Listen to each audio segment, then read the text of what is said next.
ఆధునిక భారత్లోనే కాకుండా ప్రపంచవ్యాప్తంగా ఐటీ రంగంలో ప్రసిద్ధిగాంచిన మన హైటెక్ సిటీని 22 నవంబరు 1998 నాటి భారత ప్రధానమంత్రి వాజ్పేయి గారు, ఆంధ్రప్రదేశ్ ముఖ్యమంత్రి మరియు సైబరాబాదు సృష్టికర్త శ్రీ నారా చంద్రబాబు నాయుడు గారి అభ్యర్థన మేరకు జాతికి అంకితం చేశారు. నాటి నుంచి దినాభివృద్ధి చెంది లక్షలాది మంది యువతకు అన్ని రంగాలలో ఉద్యోగ ఉపాధి అవకాశాలు కల్పించటమే కాకుండా హైదరాబాద్ పరిసరాలలో భూముల విలువ విపరీతంగా పెరగటంతో చదువులతో నిమిత్తం లేకుండా ఎందరినో ధనవంతులను చేసింది. ఓ గొప్ప దార్శనికుడు 20 సంవత్సరాల క్రితం విజన్ 2020 అంటే గేలి చేసిన వారిని సైతం ఆగర్భ శ్రీమంతులను చేసిన ఘనత నారా చంద్రబాబు నాయుడు గారి దూరదృష్టి. ఏమి లేదు అప్పుడు అడవి అంతా హైటెక్ సిటీ. ఇప్పుడు చంద్రబాబు నాయుడు ఎప్పుడైతే వచ్చిండో ఆ చంద్రబాబు నాయుడు వచ్చిన నుంచే అది హైటెక్ సిటీ అయిపోయింది. 3-4 ఇండ్లు ఉండే అయ్యా, 7 చూసినా కానీ 4 ఇండ్లు 5 ఇండ్లు. కొండాపూర్, కొత్తగూడెం, గచ్చిబాయి, ఈ మాదాపూర్ రవి 10 అన్న ఇండ్లు ఉండే. ఇక బాలురు ఇల్లు వ్యవసాయాలు చేసుకొని బతుకుతుంటే. హైటెక్ సిటీ అంటే హై టెక్నాలజీ సిటీ అని అనుకుంటున్నారేమో, కాదు. HITEC హైటెక్ అంటే Hyderabad information technology and engineering consultancy city. Madhapur, Gachibowli, Kondapur, Manikonda, Nanakramguda లాంటి ప్రదేశాలలో కొంత భూములను మొత్తం కలిపితే ఆఫీసులు, రెసిడెన్షియల్ కాంప్లెక్స్లు, హాస్పిటల్స్, హోటల్స్ ఇతరత్ర అన్నీ కలిపి దగ్గర 15,000 ఎకరాలు. దీని మొత్తాన్ని సైబరాబాద్ అని అంటారు. దీనికి ఒక పోలీస్ కమిషనరేట్ కూడా ఉంది. అయితే కేవలం హైటెక్ సిటీని మాత్రమే చూస్తే 250 నుంచి 300 ఎకరాలు ఉంటుంది. చాలామంది చాలా చెప్తారు, కానీ నాకు తెలిసినంత వరకు, నా అవగాహన మేరకు హైదరాబాద్లో సాఫ్ట్వేర్ అనే పదం మన ఊరిలో ఉన్న బిచ్చగాడికి కూడా తెలిసిందంటే, హైదరాబాద్ అంటే ఏంటో ప్రపంచం మొత్తానికి తెలిసిందంటే దానికి కారణం హైటెక్ సిటీకి బీజం వేసిన అప్పటి ముఖ్యమంత్రి శ్రీ చంద్రబాబు నాయుడు గారే. He definitely is one of the greatest visionaries in the country. ఒక మైక్రోసాఫ్ట్ తీసుకొచ్చా, ఐటీ కంపెనీలు తీసుకొచ్చా, ఒక ఐఎస్పీ తీసుకొచ్చా. ఇప్పటికే హైదరాబాద్లో 3 డాటా సెంటర్లు ఏర్పాటు చేయనున్నట్లు ప్రకటించిన మైక్రోసాఫ్ట్ సంస్థ మరో 16,000 కోట్ల పెట్టుబడి పెట్టనున్నట్లు ప్రకటించింది. Incredibly kind introduction from my good friend, the Honorable Chief Minister Naidu. I really was excited when I first met the Chief Minister over 20 years ago now, because people are saying to me there's someone who believes in digital technology and digital dashboards even more than you do. And I found that hard to believe, but when we met, he had his digital equipment computer, and he was really painting a vision of how we could make government better by using this very advanced tool. And he and I have completely agreed on that every step of the way. Today's a real milestone in that. Today we can talk about that we really are starting to use dashboards for agriculture and health, and things like Kayazala are connecting people together for great government activities. So it's been a real journey over these last 20 years, making that vision a reality. I expect we'll be accelerating. In the years ahead, we'll be able to move very, very quickly.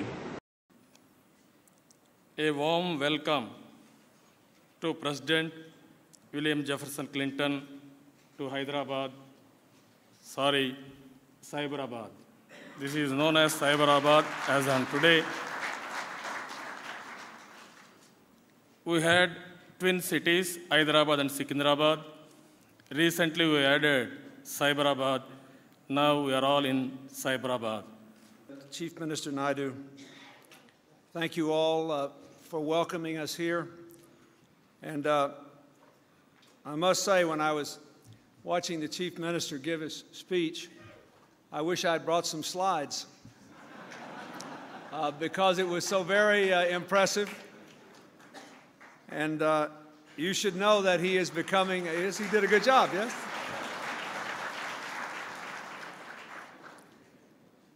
If a picture is worth 1,000 words, you will remember much more of what he said than what I am about to say. And he is becoming very well known in the United States and very much admired for all of these remarkable achievements, and I thank you.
Wisdom of economy.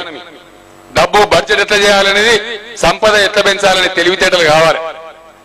Congress హయాంలో చంద్రబాబు నాయుడు గారు ముఖ్యమంత్రి కాకముందు budget ఎప్పుడు కూడా గొర్రెతో కెంతరంటే బెత్తడన్నట్టే ఉంటుండే.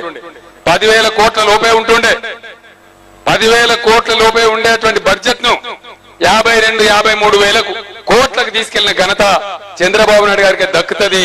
సంపద ఎట్లా సృష్టించానో చంద్రబాబు నాయుడు గారికి తెలుసు. ఆయన సృష్టించిన సంపద మీద వచ్చిన యావరేజ్ పెరుగుదలతోని ఇలా రాజశేఖర రెడ్డి పోజులు కొడతా ఉన్నాడు. ఈయన ఒరిజినల్ కాంగ్రెస్ గవర్నమెంట్ ఉన్నప్పుడు ఎప్పుడు కూడా ఈ విధంగా సంపద పెరగలేదని చెప్పి మనవి చేస్తా ఉన్నాను. సంపద పెంచింది చంద్రబాబు నాయుడు గారు, దాన్ని ఎంజాయ్ చేసింది రాజశేఖర రెడ్డి తప్ప సంపద పెంచింది ఈయన పెంచింది ఏమి లేదు. అందులో ఈయన గొప్పతనం ఏం లేదు.